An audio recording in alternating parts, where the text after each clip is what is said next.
खुलुमबाय लोगोफोर, आंनि इउटुब चेनेलाव नोंथांमोनखौ आं गिबियावनो बरायनानै लाहरनाय थाबाय। आसा खालामो नोंथांमोना आंनि भिडिअखौ जोबजासिम नायलांगोन होननानै।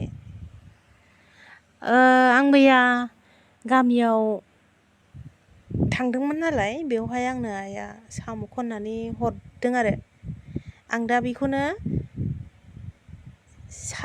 सायबाय। गिबियावनो आं सुनानै लाबाय, सुखां आरिखां आं दा सायबाय आरो दाखोनखौ सायनानै लाग्रोनांगौ गिबियावनो। दा आं दाखोनखौ गारगासिनो दं आरो साम'नि दाखोनखौ आं गारगासिनो दङ।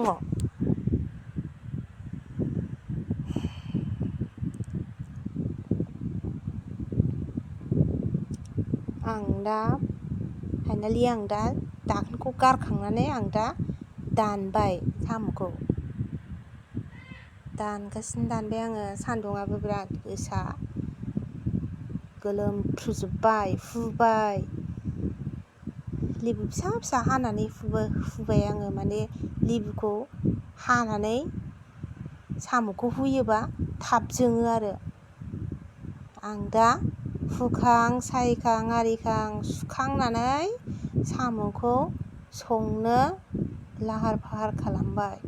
थाव सेरखांबाय, थाव सेरखांनानै आं दा एवबाय, होसनबाय आङो।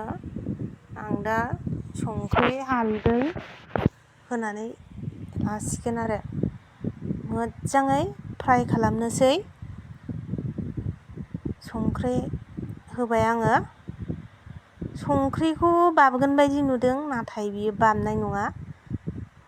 मानो होनबा बियो हाबजोबगोन नालाय, साम'आबो एसे बुरजा आरो जोगोनारबो दंबावो नालाय। दा मस्लाखौ एवनायाव आङो एसे होबाय आरो मस्ला, सामब्राम गुफुर, हाइजें देनानै थौसियाव लाखादोंमोन सिगाङाव।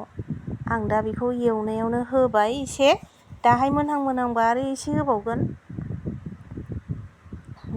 दा दैया रानबाय आरोना, गावनि दैया रानबाय। गावनि दै रानखांनायनि उनाव जोङो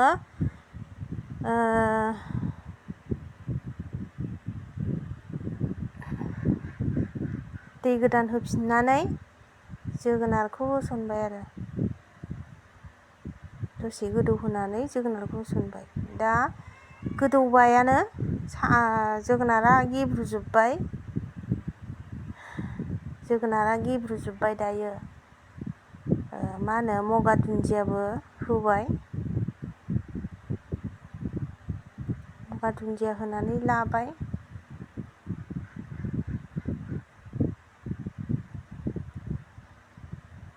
फाइनालि नै मोनहां जाबाय, मोनबायानो होनजाबाय। मोनबाय लोगोफोर, बिराद मोदोमदों आरो जों दा जासिगोन। बिराद गोथाव मोदोमखादों लोगोफोर। बेसे सबाय साम' जानो, बेखायनो जोङो जोगोनारजोंनो जानाय नायनोसै होननानै जोङो जोगोनारजोंनो संनाय जाबाय। दा जोङो ओंखाम आरि खुरखांबाय, ना बाथोनबो दङ। दा जों जासिगोन आरो फिसाजोआनो जि खुसि जादों साम' ओंख्रि मोनजासिगोनखाय। जोगोनारजों बेसारा खनसेबो मोनजाफेराखै फिसाजोआ, दिनै फार्स्ट टाइम आरो बेनि थाखाय।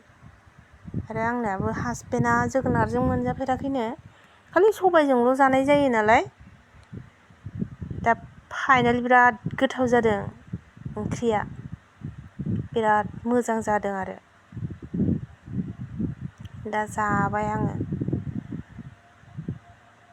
आं दा जागासिनो दं आङो। लोगोफोर, आंनि चेनेलखौ अननानै बयबो साबस्क्राइब खालाम, बयबो लाइक, शेयार, कमेन्ट खालाम लोगोफोर।